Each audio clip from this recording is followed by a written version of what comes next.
بات اسیاں سے میں نے بگاڑی، دل کی ہاتھوں سے بستی اجاڑی، بات اسیاں سے میں نے بگاڑی، دل کی ہاتھوں سے بستی اجاڑی، لطف و رحمت کی افو عطا کی، میرے مولا میرے مولا تو خیرات دے دے۔ کچھ اعمال بتاؤں گا، کچھ حدیثوں میں ایسے اعمال بتائے گئے کہ بندہ جب یہ عمل کرتا ہے تو رب مسکراتا ہے۔ عمل تو بعد میں سنیں گے، یہ فضیلت سن کے کیسی مزہ آ رہا ہے۔ اللہ مسکراتا ہے اپنے اس بندے کو دیکھ کر جو یہ عمل کرتا ہے۔ ہاں ایک وضاحت کر دوں کہ یقیناً اس کا مسکرانا ایسا نہیں ہے جیسا ہمارا مسکرانا ہے۔ اللہ پاک جسم اور جسم کے لوازمات سے پاک ہے، اس کی شان بہت اونچی ہے، مگر احادیث میں جب جہاں جہاں یہ لفظ آیا نا کہ رب مسکراتا ہے تو اس کا مطلب یہ کہ اللہ بندے کے اس کام سے بہت راضی ہو جاتا ہے، اس پر رحمتیں نازل فرماتا ہے۔ سبحان اللہ۔ میں سوچ رہا تھا یہاں تک بتانے کے بعد آپ کو یہ کہہ دوں نا، اب جو بھی کام بتانا ہے وہ کرنا شروع کر دیں گے انشاءاللہ۔ بغیر بتائے بتا دوں کہ بھائی اب یہ کام میں رب راضی ہو جائے گا۔ رب کا مسکرانا لفظ کیسا ہے یار، جس کو کہہ رہے دل کی کلیاں کھل اٹھیں کہ زندگی میں میں کوئی کام ایسا کر لوں، کوئی ایک کام ایسا کر لوں کہ اللہ میری طرف دیکھ کر مسکرا دے، یعنی اس کی رحمت مسکرائے اور اس کی طرف سے رحمتیں نازل ہو جائیں، وہ مجھ سے راضی ہو جائے، تو یہی زندگی کا حاصل ہے نا۔ سبحان اللہ۔ تو یہ آئیے آج مدری چل کے ناظرین آپ بھی اٹینشن ہو جائیں کہ وہ کام کون سے ہیں جس کو دیکھ کر رب کی رحمت ایسی راضی ہو جاتی ہے، رب اتنا راضی ہو جاتا ہے۔ سبحان اللہ سبحان اللہ۔ تو آئیے ایک پہلی حدیث سنتے ہیں۔ نبی پاک علیہ الصلوۃ والسلام فرماتے ہیں اذا ضحک ربک الی عبد فی الدنیا فلا حساب علیہ، جب تمہارا رب دنیا میں کسی بندے کو دیکھ کر مسکرائے تو روز قیامت اس سے حساب نہیں لیا جائے گا۔ ہائے ہائے، قیامت کے حساب سے بچ جائیں تو اور پھر کیا چاہیے، وہاں بلا حساب جنت میں داخلہ مل جائے۔ سبحان اللہ، یہ تو مزے کو مزہ آ جائے۔ تو اب کام کون سے ہیں سبحان اللہ جس میں رحمت خاص برستی ہے سبحان اللہ؟ اور ابھی جن نیک اعمال کے بارے میں ہم سننے والے ہیں، یہ دو اہم فضیلتیں ہیں۔ جب بندہ یہ نیک کام کرتا ہے اللہ پاک اس سے انتہائی راضی ہو کر اس پر رحمت نازل فرماتا ہے، اور ایسا خوش نصیب روز قیامت بلا حساب جنت میں داخل ہو جائے گا۔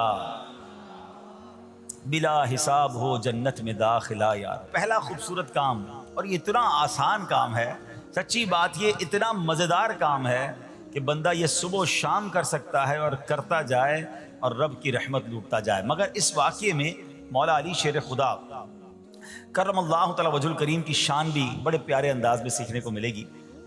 حضرت علی بن ربیعہ رحمۃ اللہ تعالی فرماتے ہیں ایک مرتبہ مسلمانوں کے چوتھے خلیفہ حضرت علی المرتضیٰ شیر خدا کرم اللہ تعالی وجہہ الکریم سواری پر سوار ہوئے، مجھے اپنے پیچھے بٹھایا اور حرا نامی علاقے کی طرف چل پڑے۔ چلتے چلتے آپ نے آسمان کی طرف نظر اٹھایا اور پھر پڑھا اے اللہ پاک میرے گناہ بخش دے، بے شک تیرے سوا کوئی گناہوں کو بخشنے والا نہیں ہے۔ کیسی پیاری التجا ہے، تو نہیں بخشنا یا اللہ، تیرے سوا کون ہے، تیرے سوا گناہوں کو بخشنے والا کوئی نہیں ہے۔ حضرت علی بن ربیعہ فرماتے ہیں یہ پڑھنے کے بعد مولا علی شیر خدا میری طرف دیکھے اور مسکرائے۔ مجھے بڑی حیرانی ہوئی، میں نے پوچھا کہ اے امیر المومنین، آپ نے پہلے استغفار کیا، اپنے گناہوں کی معافی مانگی، پھر آپ میری طرف دیکھ کر مسکرائے، اس میں راز کیا ہے؟ مولا علی شیر خدا کرم اللہ تعالی وجہ الکریم فرماتے ہیں کہ اپنے پرانا ایک واقعہ سنانے لگے، اپنی ماضی کی ایک یاد تازہ کرنے لگے، فرمانے لگے ایک مرتبہ پیارے آقا مکی مدنی مصطفیٰ صلی اللہ تعالیٰ علیہ وسلم سواری پر تشریف فرما ہوئے اور مجھے اپنے پیچھے بیٹھنے کا شرف عطا فرمایا۔ مولا علی کو پیچھے بٹھایا نبی پاک نے اپنی سواری پر، اور ہم اسی جگہ یعنی حرا کا جو علاقہ ہے اسی طرف آ رہے تھے، اور چلتے چلتے میرے آقا علیہ الصلوۃ والسلام نے آسمان کی طرف نگاہ اٹھائی اور فرمایا اللہم اغفر لی ذنوبی انہو لا یغفر الذنوب احد غیرک، اے اللہ میرے گناہ بخش دے، بے شک تیرے سوا کوئی گناہوں کا بخشنے والا نہیں ہے۔ پھر نبی پاک علیہ الصلوۃ والسلام میری طرف دیکھ کر مسکرائے، اے ربیہ میں نے بھی وہی سوال کیا جو آج تم نے سوال کیا تھا، علی بن ربیہ نے سوال کیا تھا نا کہ آپ مسکرائے کیوں؟ نبی پاک علیہ الصلوۃ والسلام سے مولا علی نے سوال کیا کہ حضور آپ نے پہلے استغفار کیا پھر آپ مسکرائے، تو نبی پاک علیہ الصلوۃ والسلام نے فرمایا اے علی، جب بندہ اللہ پاک سے گناہوں کی معافی مانگتا ہے اللہ پاک اس بندے سے خوش ہو کر مسکراتا ہے، بس اللہ پاک کے اسی مسکرانے کی وجہ سے میں مسکرایا ہوں۔ اچھا اس پر بات کرتے ہیں کہ استغفار کتنی کمال کی چیز ہے، اللہ کی کتنی پسند کی چیز ہے، مگر ذرا کمال تو دیکھیے مولا علی شیر خدا کا کہ آپ نے ایگزیکٹلی وہی پورا سینیریو کریٹ کیا، وہ پورا منظر آپ نے خود کریٹ کیا، بنایا کہ اسی طرح پیچھے سواری پر علی بن ربیہ کو بٹھایا، اسی وادی میں لے کر گئے، اسی وادی میں جا کر آسمان کی طرف نگاہ بھی کی اور وہی الفاظ دہرائے جو نبی پاک نے دہرائے۔ الفاظ دہرانے کے بعد حضرت علی بن ربیہ کو مولا علی دیکھ کر مسکرا بھی رہے ہیں، اور کمال دیکھیں علی بن ربیہ سوال بھی وہی کر رہے ہیں اور میرے شیر خدا جواب بھی وہی عطا فرما رہے ہیں۔ ہائے ہائے کیسا نبی پاک سے محبت کا انداز ہے، ایچ اینڈ ایوری سٹیپ، ایک ایک قدم کو صحابہ فالو کیا کرتے، ہمارے اسلاف فالو کیا کرتے ہیں۔ مسکرایا بھی نبی پاک نے جس مقام پر جس انداز میں، وہ وہاں جا کر ویسے ہی مسکرا رہے ہیں، گویا یہ بتا رہے ہیں یہ نہ پوچھو میں کیا کر رہا ہوں، کسی کی ادا کو ادا کر رہا ہوں۔ ایک صحابہ کرام پتہ ہے مقامات ڈھونڈا کرتے تھے کہ کہاں کہاں میرے آقا نے نمازیں ادا کی، کہاں قیام کیا، سفر میں کہاں پڑاؤ ڈالا، ہم بھی ایگزیکٹلی اسی طریقے سے سفر کریں، وہیں پڑاؤ ڈالیں، وہیں نوافل ادا کریں۔ اللہ اکبر۔ اور آج ہمیں پتہ چل جائے کہ یہ سنت ہے تو جواب کیا ملتا ہے؟ بھائی سنت ہی ہے نا، فرض تو نہیں ہے۔ امام صاحب سے اور مولوی صاحب سے اور علماء سے لوگ آ کے یہی سوال کر رہے تھے، حضرت گناہ تو نہیں ملے گا؟ سنت ہی ہے نا، کوئی مسئلہ تو نہیں چھوڑ دیں؟ اللہ کے بندو سنت کو اتنا نارمل لے لیا، اب تو نیا طبقہ بن گیا، کہتے ہیں بھائی نماز میں فرض پڑھ لو، بڑی بات ہے، کیا پڑھنا سنت ہے، کوئی ضروری نہیں ہوتی۔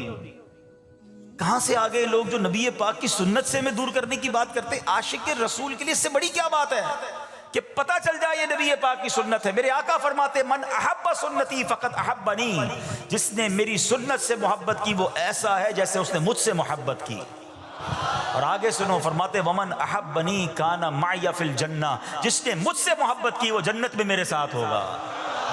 ارے سنت پر عمل کرنا تو جنت میں جانے، اور وہ بھی نبی پاک کے ساتھ جانے والا راستہ ہے۔ لوگ کہتے سنت ضروری نہیں۔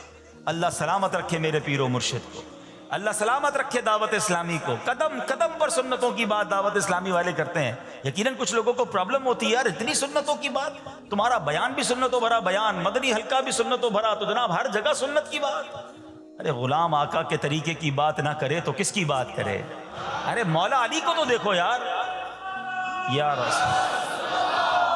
مولا علی شیر خدا، ہم پنجتن کے غلام ہیں، اہل بیت سے محبت کرتے ہیں، صحابہ سے پیار کرتے ہیں، ان کو دیکھیں نا، ایک ایک قدم کو، ایک ایک طریقے کو، ایک ایک انداز کو فالو کیا کرتے تھے۔ آپ کو پتہ ہے حضرت ابوبکر صدیق رضی اللہ عنہ کا وصال کا دن آنے والا تھا، آپ کو آخری گھڑیاں تھیں، آپ نے اپنی صاحبزادی بی بی عائشہ صدیقہ رضی اللہ تعالی عنہا سے پوچھوایا ذرا یہ تو بتاؤ نبی پاک کا جو وصال کا دن تھا وہ دن کون سا تھا، وصال کے وقت کپڑے کیا پہنے تھے، ہیں یعنی ایک ایک بات کی معلومات لے رہے ہیں۔ تمنا یہ ہے کہ نبی پاک جس دن دنیا سے پردہ فرمایا اس سنت پر بھی عمل ہو جائے، میرا انتقال بھی اسی دن ہو جائے۔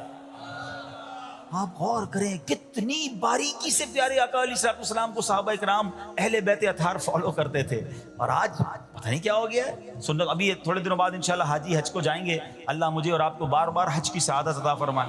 حج کے دنوں میں ایک ہی سوال ہوتا ہے، مینا کی راتیں سنت ہی ہے نا، نہ گزاریں تو حضرت پہ دم تو نہیں ہو جائے گا؟ ارے تمہیں صرف دم کی فکر ہے، گئے کس لیے حج پہ؟ میرے آقا نے اگر خیموں میں مینا کے میدان میں رات گزاری تو عاشق رسول کے لیے تو اس سے بڑی راتیں کون سی ہوں گی؟ قدم قدم پر پیارے آقا کے طریقے کو فالو کرنا چاہیے۔ حاجی کو ایک ہی فکر ہوتی ہے بھائی دم تو نہیں لگ جائے گا، مولوی صاحب اور کوئی رعایت بتا دیں۔ ارے ہم گئی عبادت کرنے، سنتوں پر عمل کریں، مستحبات پر عمل کریں، بزرگوں کی اداؤں کو ادا کریں تاکہ زیادہ سے زیادہ برکتیں لوٹ کر آئیں۔ تو بہرحال اب آتے ہیں واپس اسی عمل پر۔ کیا عمل ہے کہ جس کو دیکھ کر رب بھی مسکراتا ہے؟ دوبارہ عرض کر دوں کہ اللہ کا مسکرانا وہ جسم اور جسمانیت سے پاک ہے، اس کی رحمت برستی ہے، اس کی رضا مل جاتی ہے۔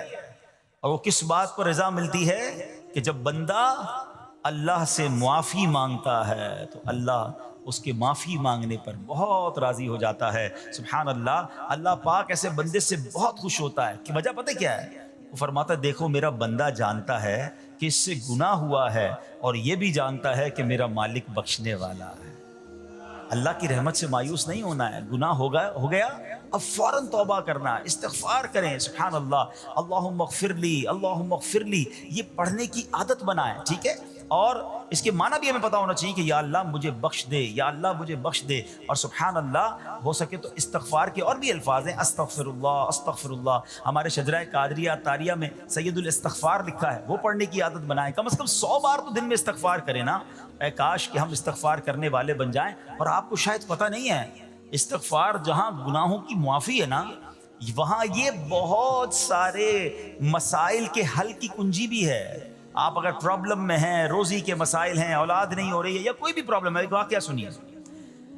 حضرت امام حسن بصری رحمۃ اللہ تعالی بہت بڑے بزرگ ہیں. ایک شخص آیا، آ کر کہتا حضور بارش نہیں ہو رہی ہے، قحط کی پوزیشن آ گئی ہے، بارش نہیں ہو رہی، دعا فرمائیں کہ وظیفہ عطا فرمائیں. آپ نے فرمایا استغفار کرو. وہ چلا گیا. اچھا ایک بزرگ بیٹھے تھے ان کے پاس، حضرت ربیع بن صبیح رحمۃ اللہ، وہ دیکھ رہے تھے. دوسرا بندہ آیا، کہتا حضور تنگ دستی ہے، کاروبار میں ڈاؤن ہے، رزق میں تنگی ہے. آپ نے فرمایا استغفار کرو. پھر تیسرا شخص آیا، کہتا حضور اولاد نہیں ہو رہی ہے، حصول اولاد کے لیے وظیفہ لینا ہے. فرمایا استغفار کرو. چوتھا بندہ آیا، وہ کہتا کہ حضور میرے باغ میں، فصلوں میں پیداوار کی کمی ہے. فرمایا استغفار کرو. حضرت ربیع بن صبیح کہتے ہیں حضور پہلا بندہ الگ پرابلم لے کر آیا، دوسرا الگ، تیسرا الگ، چوتھا الگ، چاروں کو ایک ہی دوائی، چاروں کو ایک ہی وظیفہ، استغفار استغفار. آئے ہائے بڑوں کی بڑی باتیں ہیں. قرآن میں بھی پڑھتا ہوں، قرآن آپ بھی پڑھتے ہیں، مگر دیکھو اللہ والے کیسے پڑھتے ہیں. کیا خوبصورت جواب دیا آپ نے. آپ فرماتے ہیں سورہ نوح پارہ 29 آیت نمبر 10 سے 12 کی آپ نے تلاوت فرمائی. اب ذرا قرآن سنیے گا. يرسل السماء عليكم مدرارا ويمددكم بأموال وبنين ويجعل لكم جنات ويجعل لكم انہارا. سبحان اللہ. ذرا سنیے گا. اپنے رب سے معافی مانگو. استغفروا ربکم انہ کان غفارا. بے شک وہ بڑا معاف کرنے والا ہے. اب دے گا عطا. کیا فرمائے گا؟ يرسل السماء عليكم مدرارا. وہ تم پر موسلا دھار بارش بھیجے گا. وَيُمْدِدْكُمْ بِأَمْوَالٍ وَبَنِينَ وَيَجْعَلْ لَكُمْ جَنَّاتٍ وَيَجْعَلْ لَكُمْ أَنْهَارًا. فرمایا اور مالوں اور بیٹوں سے تمہاری مدد فرمائے گا، اور تمہارے لیے باغات بنا دے گا، اور تمہارے لیے نہریں بنائے گا. باغات بھی بڑھ رہے ہیں، اولاد بھی عطا ہو رہی ہے، مال بھی بڑھ رہا ہے، بارش بھی ہو رہی ہے. کس چیز سے؟ استغفار سے. تو استغفار یہ آپ کے بہت سارے پرابلمز کا حل ہے، مسائل کا حل ہے. بس اپنی زبان استغفار سے تر رکھیں. اچھا پھر اس میں تھوڑی سی شرمندگی بھی ہو. ایسا نہیں کہ استغفار بھی ہو رہا ہے اور دماغ کہیں اور ہے، مسکرا بھی رہے ہیں، ہنس بھی رہے ہیں اور استغفر اللہ. کسی سے معافی مانگتے ہوئے ہنستا ہے کیا بندہ؟ استغفر اللہ ربی من کل ذنب واتوب الیہ. یا اللہ میں اپنے سارے گناہوں سے تجھ سے معافی مانگ رہا ہوں. بہت سارے استغفار کے سیکھ ہیں. استغفر اللہ العظیم من کل ذنب عظیم. اے اللہ میں تجھ سے استغفار کرتا ہوں، وہ رب جو بہت عظیم ہے، اپنے سارے بڑے گناہوں سے میں استغفار کرتا ہوں. الگ الگ سیغوں سے اللہ کی بارگاہ میں استغفار کریں. ہو سکے تو کبھی گناہ یاد آئیں تو آنسو بھی بہ رہے ہوں، مگر یہ استغفار اللہ کو بڑا پسند ہے. معافی رب کو بہت پسند ہے. ابو اللیث سمرقندی رحمۃ اللہ تعالی لکھتے ہیں پچھلی قوموں میں ایک شخص تھا، اس نے بہت گناہ کیے تھے. ایک بار اس نے اپنی پچھلی زندگی کے بارے میں سوچا، گناہوں کے بارے میں غور و فکر کیا تو اسے شرمندگی ہوئی. اس نے نادم و شرمندہ ہو کر 3 مرتبہ کہا اللہم غفرانک، اللہم غفرانک، اللہم غفرانک. اے اللہ تیری بخشش، اے اللہ تیری بخشش، اے اللہ پاک تیری بخشش. اسی لمحے اس کو موت آ گئی اور اللہ پاک نے اس کی بخشش فرما دی. آئیے ہم بھی پڑھ لیتے. اللہم غفرانک، اللہم غفرانک، اللہم غفرانک. استغفار کرنا، توبہ کرنا، گناہ یاد کر کے شرمندہ ہونا، یہ اللہ کو کتنا پسند ہے. ایک سبحان اللہ. اس کے بارے میں چند برکتیں آپ کو بیان کرتا ہوں. بڑی عظیم برکت یہ ہے کہ اس کی بدولت بندے کا تنگی اور غم دور ہو جاتا ہے. حدیث پاک میں ہے جو ہمیشہ استغفار کرتا رہے اللہ پاک اس کے لیے ہر تنگی سے نکلنے کا راستہ بناتا ہے, ہر فکر و غم سے اسے خلاصی عطا فرماتا ہے. اس کی ایک برکت یہ بھی ہے کہ ایسے بندے کو اللہ پاک غیب سے رزق عطا فرماتا ہے. حدیث پاک میں ہے استغفار کرنے والے کو اللہ وہاں سے رزق عطا فرماتا ہے جہاں اس کا گمان بھی نہیں ہوتا ہے. اتنی مہنگائی ہے, اتنی مشکلیں ہیں, اتنی تنگی ہے, لوگ قرضے میں ہیں, کبھی ادھر جاتے ہو کبھی ادھر جاتے ہو. ارے بھائی سب کے پاس جاتے ہو, رب کے پاس کیوں نہیں جاتے؟ استغفار کرنا شروع کر دو, فرمایا ادھر سے روزی دے گا جہاں تمہارا گمان بھی نہیں جائے گا. اس کی برکت سے اللہ پاک دلوں کے زنگ کو دور فرماتا ہے. آئیے پیارے اسلامی بھائیوں, اللہ کو معافی مانگنا, دل سے پکارنا کتنا پسند ہے. میں آپ کو ایک بہت ہی خوبصورت واقعہ بتاتا ہوں, اور یہ واقعہ ہے حضرت موسیٰ علیہ نبینا علیہ الصلوۃ والسلام کا. اللہ پاک نے حضرت موسیٰ علیہ نبینا علیہ الصلوۃ والسلام نے ایک بار اپنی مناجات میں عرض کیا یا اللہ یا رب. اللہ پاک کی طرف سے جواب آیا لبیک یا موسیٰ. آپ نے عرض کی یا اللہ تو میرا مالک ہے, تو خالق ہے, میں تو تیرا بندہ ہوں. ارشاد ہوا مجھے یہ پسند ہے کہ جب مجھے کوئی میرا بندہ یا رب پکارے تو میں اسے لبیک کہہ کر جواب دوں. اللہ فرما رہا ہے. حضرت موسیٰ نے عرض کی یا رب کیا یہ ہر مطیع بندے کے لیے ہے؟ کیا ہر نیک آدمی کے لیے ایسا ہے کہ جب تجھے وہ پکارے تو لبیک فرماتا ہے؟ سنو, اللہ فرماتا ہے ہاں بلکہ ہر گناہگار بندے کے لیے بھی ہے. تو حضرت موسیٰ نے عرض کی یا اللہ فرما بردار تو تیری اطاعت کرتا ہے, وہ بات تو سمجھ آ رہی ہے, گناہگار پر یہ کرم کس وجہ سے؟ اے ہے سنو میرے رب کیسا کریم ہے. فرماتا ہے اے موسیٰ اگر میں بھلائی کرنے والے کو اس کی بھلائی کا بدلہ دوں اور برائی کرنے والے پر اس کی برائی کی وجہ سے احسان نہ کروں تو میرا جود و کرم کہاں جائے گا؟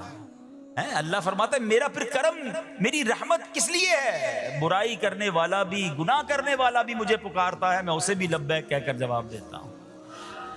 حضرت موسیٰ علیہ نبینا علیہ الصلوۃ والسلام کو ایک بار وحی نازل ہوئی کہ اے موسیٰ فلاں علاقے میں جاؤ, ہمارا ایک نیک بندہ اس کا انتقال ہو گیا ہے, جا کے اس کو غسل دو, اس کو کفن دو اور اس کا جنازہ پڑھو. حضرت موسیٰ وہاں پہنچ گئے, اور جب وہاں جا کر آپ نے لوگوں سے کہا کہ مجھے فلاں بندے کے پاس لے جاؤ جس کا انتقال ہوا ہے, مجھے غسل دینا ہے, کفن پڑھنا ہے, جنازہ پڑھنا ہے. لوگوں نے کہا حضرت یہ تو زمانے کا گناہگار, بڑا بےہودہ, بڑا بدکار شخص تھا, آپ کو رب کا حکم تھا, آپ نے غسل بھی دیا, کفن بھی پہنایا, جنازہ بھی پڑھا, پھر رب کی بارگاہ میں عرض کی مولا بندے تو یہ کہہ رہے ہیں یہ تو بہت برا آدمی تھا, تو نے مجھے بھیجا اور فرمایا تیرا پیارا بندہ, میں نے جنازہ بھی پڑھ دیا, غسل اور کفن بھی دیا. اب ذرا آپ سوچیں کہ کسی کا جنازہ حضرت موسیٰ پڑھ دیں تو اس کی تو بخشش کا تو کوئی مسئلہ ہی کوئی نہیں نا, وہ تو اللہ کے نبی جس کا جنازہ پڑھے غسل دے تو یا اللہ تو نے ایسا انتظام فرما دیا.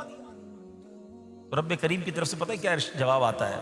اللہ فرماتا ہے اے موسیٰ بندے سچ کہتے ہیں, یہ بندہ واقعی بڑا گناہگار تھا. جو علاقے والے شہر کے لوگ کہہ رہے ہیں نا ٹھیک کہہ رہے ہیں, یہ بندہ تھا ہی ایسا. یا اللہ جب اتنا گناہگار تو اتنی بڑی مہربانی کس وجہ سے؟ ارشاد ہوا اے موسیٰ اس بندے نے مرنے سے پہلے مجھ سے 5 کلمات کے ذریعے بات کی, مناجات کی, مجھے پکارا, 5 سینٹنس تھے, 5 کلمے تھے, اور اے موسیٰ اس کی وجہ سے میں نے اس کی مغفرت فرما دی. حضرت موسیٰ کہتے ہیں یا اللہ وہ 5 کلمے تو بتا دے, وہ 5 کیسے جملے تھے کہ علاقے میں سب سے مشہور بدکار اور اس کا انتقال ہو تو رب مغفرت بھی فرمائے اور اپنے نبی کو فرمائے جا کے جنازہ پڑھو. تو آپ نے کہا یا اللہ وہ 5 کلمات بتا دے. اب ذرا یہ 5 کلمات سنیے گا. ایکچولی جو بات سمجھنی ہے نا, استغفار ہے کیا, معافی مانگنا ہے کیا, توبہ کیا ہے. اللہ فرماتا نا کہ ہم نے سنا کہ جو بندہ اللہ سے استغفار کرتا ہے اللہ اسے دیکھ کر مسکراتا ہے. اس کی وجہ یہ کہ بندہ رب کی بارگاہ میں اپنے آپ کو سرنڈر کرتا ہے, اپنے گناہ یاد کرتا ہے, اپنی کم مائگی کا اظہار کرتا ہے. وہ کہتے ہیں نا الندم التوبہ, شرمندگی توبہ ہے.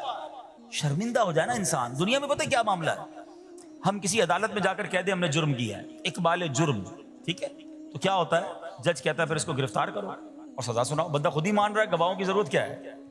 دنیا کی عدالت میں اقبال جرم پر سزا ملتی ہے. میرے رب کی رحمت کی عدالت دیکھو, بندہ وہاں جا کر اقبال جرم کر لے, شرمندہ ہو جائے, معافی مانگ لے, اللہ اس کے سارے گناہ معاف فرما دیتا ہے. یہ فرق ہے دنیا والوں میں اور رب کی عدالت میں. سبحان اللہ. وہ حضرت موسیٰ کہتے ہیں یا اللہ وہ 5 کلمے بتا, اور بتائے گئے تو وہ 5 کلمے سنیے گا ذرا. وہ بندہ کہتا ہے مرنے سے پہلے اے رب تو جانتا ہے میں نیکوں سے محبت کرتا ہوں اگرچہ خود نیک نہیں ہوں. یا رب تو جانتا ہے میں فاسقوں سے بغض رکھتا ہوں اگرچہ میں خود فاسق ہوں. سمجھ رہے ہیں بات؟ اے اللہ نیکوں سے پیار کرتا ہوں، مجھے پتا ہے میں خود نیک نہیں ہوں. میں گناہ گاروں سے نفرت کرتا ہوں حالانکہ میں خود بھی گناہ گار ہوں. کہیں بھی اپنی بڑائی نہیں ہے، میں گناہ گار، میں بدکار، مگر اللہ میں پیار کرتا ہوں نیک لوگوں سے. تیسرا جملہ کیا تھا؟ یا رب اگر مجھے معلوم ہو جائے کہ میرے جنت میں داخل ہونے سے تیری ملکیت میں کوئی کمی آ جائے گی تو اے اللہ میں تجھ سے پھر جنت کا سوال کرنا چھوڑ دوں گا. مجھے یہ پتا ہے یا اللہ تو نے مجھے جنت میں داخل کیا نا، تیری جنت میں کوئی کمی نہیں آئے گی، بہت بڑی ہے، اب مجھے داخل بھی کرنے سے تیرا کچھ نہیں جائے گا. اگر کچھ جاتا ہوتا تو یا اللہ میں جنت تیرے سے مانگنا چھوڑ دیتا. چوتھا جملہ کیا ہے؟ اے رب اگر مجھے معلوم ہو جائے کہ مجھے جہنم میں داخل کرنے سے تیری ملکیت میں اضافہ ہو جائے گا تو میں پھر جہنم سے پناہ نہیں مانگوں گا. یعنی اگر تو تیرے ملک میں تیری شان میں اضافہ ہو رہا ہے مجھے جہنم میں ڈالنے سے، پھر تو میں نہیں کہوں گا تجھے کہ جہنم سے نکال. مگر مجھے پتا ہے تو پہلے ہی مالک ہے، تو پہلے ہی خالق ہے، سب کچھ تیرا ہے، مجھے جہنم میں ڈالنے سے تیری کوئی ملکیت میں اضافہ نہیں ہونا. اور آخری بات کیا کہتا ہے؟ یا رب اگر تو مجھ پر رحم نہ کرے گا تو پھر کون کرے گا؟ اللہ فرماتا ہے اے موسیٰ میں نے اس پر رحم کیا، یہ میرے کرم کے لائق تھا، میرے کرم کے لائق نہیں تھا کہ میں اسے ناکام لوٹا دیتا. جب اس نے یہ کلمات کہے تو میں نے اسے درگزر فرمایا، اس کی مغفرت فرما دی، اور میں ہی بخشنے والا مہربان ہوں. تو اے میرے پیارے اسلامی بھائیوں، آج وہ کام سیکھ کے جانا ہے، سمجھ کے جانا ہے، جس کو جو بندہ کرتا ہے تو رب کی رحمت گویا مسکراتی ہے. وہ یہ ہے کہ اللہ سے معافی مانگتے رہیں، استغفار کرتے رہیں، اللہ کو راضی کرنے کی کوشش کرتے رہیں، اپنے گناہوں پر ندامت رکھیں کہ جو معافی مانگتا ہے نا اللہ اسے بہت پسند فرماتا ہے. حدیث پاک میں آتا ہے التائب من الذنب کمن لا ذنب له، گناہوں سے توبہ کرنے والا ایسا ہے جیسا اس نے گناہ کیا ہی نہیں ہے. اچھا اب ایک اور بہت پیارا عمل جس کو دیکھ کر اللہ مسکراتا ہے، وہی میں نے جو تفسیر بتائی کہ اللہ کی رحمت راضی ہو جاتی ہے اور اللہ کی رحمت برستی ہے، رب راضی ہو جاتا ہے. نبی پاک علیہ الصلوۃ والسلام نے فرمایا 3 بندے ہیں اللہ پاک انہیں دیکھ کر مسکراتا اور کیا ہوتا ہے؟ فرمایا اور بہت خوش ہوتا ہے. اب وہ 3 بندے کون سے ہیں؟ چیک کر لیں ہم ان میں ہیں کہ نہیں. فرمایا نمبر 1 وہ بندہ جو رات کو اٹھے، بستر چھوڑے، اچھی طرح وضو کرے، پھر نماز پڑھنے کھڑا ہو جائے، اسے دیکھ کر اللہ پاک فرشتوں سے فرماتا ہے اے فرشتوں بتاؤ میرے بندے کو نیکی پر کس نے اکسایا ہے؟ فرشتے عرض کرتے ہیں مولا تو بہتر جانتا ہے. اللہ پاک فرماتا ہے ہاں میں جانتا ہوں مگر تم مجھے بتاؤ. فرشتے عرض کرتے ہیں اے مالک کریم تو نے اسے ایک چیز یعنی جہنم کا خوف دیا ہے، یہ اس سے ڈرتا ہے. اے اللہ تو نے ان کو ایک چیز جنت کی امید دلائی ہے، یہ اس کی امید رکھتا ہے. اے اللہ یہی خوف اور امید ہے جس نے اسے رات کی نیند قربان کر کے تیرے حضور کھڑے ہونے پر ابھارا ہے. اب اللہ پاک فرماتا ہے اے فرشتوں گواہ ہو جاؤ یہ جس چیز سے ڈرتا ہے یعنی جہنم سے ڈرتا ہے، میں نے اپنے اس بندے کو اس سے امن بخشا، اور جس کی امید رکھتا ہے یعنی جنت کی، میں نے جنت اس پر واجب کر دی. رات اٹھ کر جب دنیا سوئی ہو بندہ اٹھ کر تہجد کی نماز ادا کرے، اللہ کی بارگاہ میں آنسو بہائے، اللہ فرشتوں کے سامنے گویا فخر فرماتا. دوسرے نمبر پر سنو فرمایا دوسرا وہ شخص جو حق و باطل کی لڑائی میں شریک ہوا، ثابت قدم رہا یہاں تک کہ شہید ہو گیا، یا اللہ پاک نے اسے فتح عطا فرمائی. اللہ اس بندے کو دیکھ کر بھی مسکراتا ہے. جہاد کرنے والے مجاہدین یا تو شہید ہو جائیں یا غازی ہو کر لوٹے اللہ کی رضا کے لیے، اللہ کی رحمت ان پر بھی چھما چھم برستی ہے. اور تیسرے نمبر پر فرمایا تیسرا وہ بندہ جو رات کو سفر کرتا ہے، یہاں تک کہ رات کے آخری حصے میں جب کہیں ٹھہرتا ہے تو اس کے ساتھ والے سو جاتے ہیں مگر وہ کھڑا ہو کر نماز پڑھنے لگتا ہے، اس بندے کو دیکھ کر بھی اللہ پاک مسکراتا ہے. اجتماعی عبادت کے بڑے فائدے ہیں. اجتماع میں آنا، محفل میں آنا، دعا میں شرکت کرنا بہت اچھی بات ہے، مگر اپنی عادت ایسے بھی بنائیں کہ کچھ عبادتیں ایسی کریں کہ میں جانوں اور رب جانے.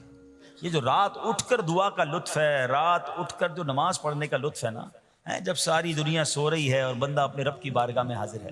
علماء کہتے ہیں دن کے نوافل کے مقابلے میں رات کے نوافل افضل ہیں، کیونکہ رات سکون ہوتا ہے، رات رقت قلبی ملتی ہے. سبحان اللہ، رحمت الہی چھما چھم برستی ہے.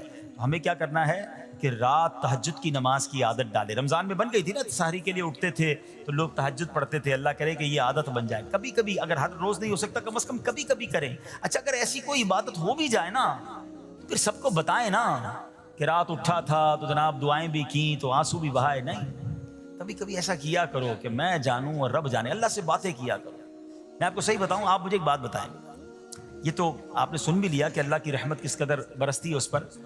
زندگی میں بھی جب کبھی ہم پریشان ہوں اور رات نیند نہ آئے, کبھی کبھی ایسا ہوتا ہے پریشانی میں نیند نہیں آتی, کروٹیں بدل رہا ہوتا ہے انسان, اور اس کروٹ بدلتے بدلتے میں آپ کی جب والدہ حیات ہوگی یا ماشاءاللہ جن کے پاس ماں موجود ہے, ماں جیسی ہستی کہاں ملتی ہے پھر.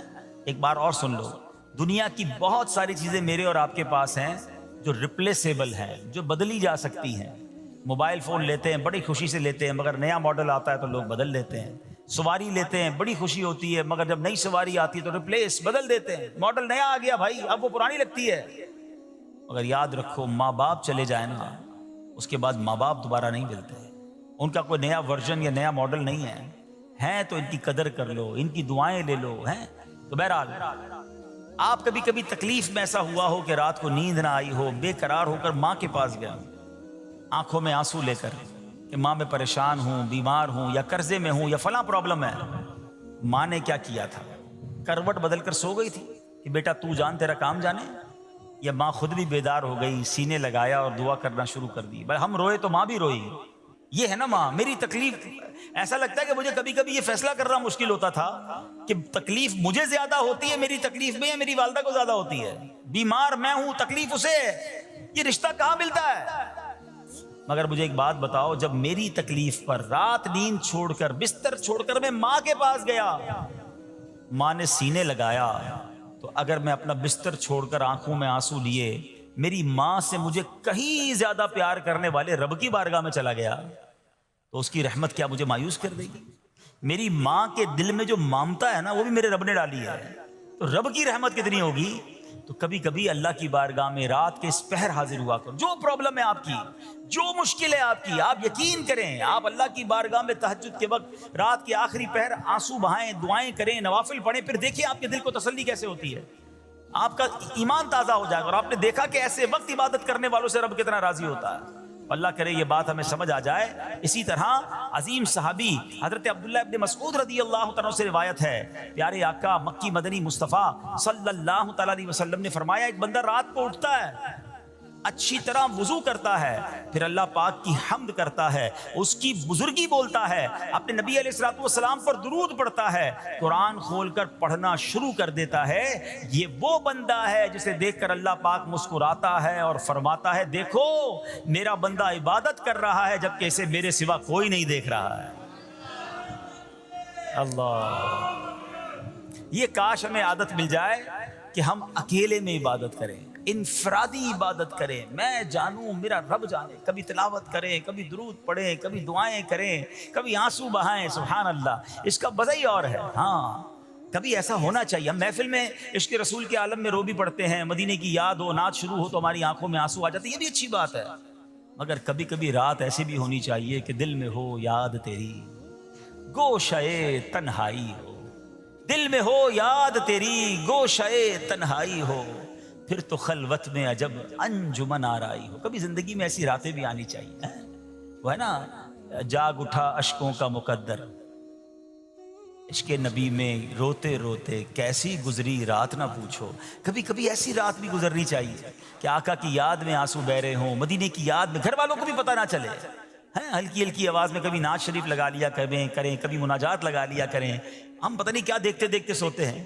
کاش انہی تصورات میں آنکھیں بند ہوں کہ میں سو جاؤں یا مصطفیٰ کہتے کہتے, میں سو جاؤں یا مصطفیٰ کہتے کہتے, کھلے آنکھ صلی علی کہتے کہتے. جو مدینے کے تصور میں سوتے ہیں نا, پھر خواب میں زیارت بھی کر لیتے ہیں. خواب کا ایک فنامنا یہ بھی ہے, آپ جس چیز کے بارے میں سوچتے ہوئے سوتے ہیں نا, عموماً گندی باتیں دیکھ کر, گندی چیزیں دیکھ کر سوتے ہیں, پھر ایسے ڈراؤنے خواب بھی آتے ہیں, انہیں ٹینشن بھی آتی ہے. فلموں میں بھی ماردار دیکھی, خواب میں بھی لڑائی جھگڑے دیکھ رہے ہیں. جو مدینے کی یادوں میں سو رہا ہے, جو باوضو سو رہا ہے, جو اللہ کا ذکر کر کے سو رہا ہے, جو نوافل پڑھ کے سو رہا ہے, پھر دیکھو خواب میں بھی کہاں کہاں کی سیر کرے گا انشاءاللہ. تو تو اپنی خلوتوں کو اچھا کریں، اپنے اکیلے وقت کو بھی خوبصورت کریں، آنسو بہائیں، اور سبحان اللہ تہجد پڑھنے والوں کے چہروں پر نور بھی آ جاتا ہے۔ ہاں، یہ ایک الگ نعمت انہیں ملتی ہے، اللہ نصیب فرما دے۔ اچھا، ایک اور خوبصورت کام ہے، اللہ کریم جنہیں دیکھ کر مسکراتا ہے۔ فرمایا حضرت ابو سعید خدری رضی اللہ عنہ فرماتے ہیں، رسول ذیشان مکی مدنی سلطان صلی اللہ تعالی علیہ وسلم نے فرمایا 3 بندوں کو دیکھ کر اللہ پاک مسکراتا ہے۔ وہ قوم جو نماز میں صفیں سیدھی کرتی ہے، اور وہ بندہ جو اللہ پاک کی راہ میں جہاد کرتا ہے، تیسرا وہ بندہ جو رات کے اندھیرے میں عبادت کرتا ہے، انہیں دیکھ کر اللہ پاک مسکراتا ہے۔ جہاد والی بات اور رات والی عبادت کی بات تو ہو گئی، اب اس میں نئی بات سیکھنے کو ملی، صفیں درست کرنے والی۔ اب روز نماز پڑھ رہے ہیں، صفیں درستی کر رہے ہوتے ہیں، امام صاحب کہہ کے تھک جاتے ہیں، کاندھے سے کاندھا ملائیں، صفوں کو سیدھا کریں۔ صفوں کو سیدھا کرنے والوں کو دیکھ کر رب کی رحمت مسکراتی ہے، رحمت برستی ہے۔ اب یہ کتنا آسان کام ہے، مگر اس کی طرف بھی توجہ نہیں ہوتی ہے۔ یاد رکھیے کہ صفیں سیدھی کرنا یہ بڑی نیکی ہے، اور اللہ کرے کہ ہم اس پر عمل کرنے والے بنیں۔ اور صفیں درست نہ کرنا ترک واجب، ناجائز اور گناہ ہے۔ سیدھی صفیں نہیں کرتے، نہیں، ناجائز کرتے ہیں، گناہ کرتے ہیں۔ صف درست نہ کرنے سے نماز ناقص رہ جاتی ہے۔ اور یہ بعض اوقات لوگ کہتے ہیں یار ہمیں نماز میں وسوسے بہت آتے ہیں، روایتوں میں آتا ہے صف درست نہ کرنا نماز میں وسوسے آنے کا سبب ہے۔ صفیں ٹھیک نہیں ہوں گی نا، عجیب عجیب سی باتیں دماغ میں آئیں گی۔ کیوں؟ حدیث پاک میں آتا ہے شیطان تمہارے درمیان بھیڑ کے بچے کی طرح گھس جاتا ہے، شیطان صفوں میں گھس جاتا ہے۔ صف سیدھی نہ کرنے میں چہرہ بگڑنے کا اندیشہ ہے۔ اے ہائے، اب ذرا غور کر لیجئے کہ کتنا ضروری ہے۔ قرآن کریم میں ایک سورت ہے سورہ صافات، اس مبارک سورت کی پہلی آیت میں اللہ پاک نے فرمایا وَالصَّافَّاتِ صَفًّا، ان کی قسم جو باقاعدہ صفیں باندھے ہوئے ہیں۔ حضرت عبداللہ ابن مسعود فرماتے ہیں یہاں صفیں باندھنے والوں سے مراد فرشتے ہیں۔ حضرت جابر بن سمرہ رضی اللہ تعالیٰ عنہ فرماتے ہیں ایک دن پیارے آقا مکی مدنی مصطفیٰ صلی اللہ تعالیٰ علیہ وسلم تشریف لائے اور فرمایا تم ایسے صف کیوں نہیں بناتے جیسے فرشتے صفیں بناتے ہیں؟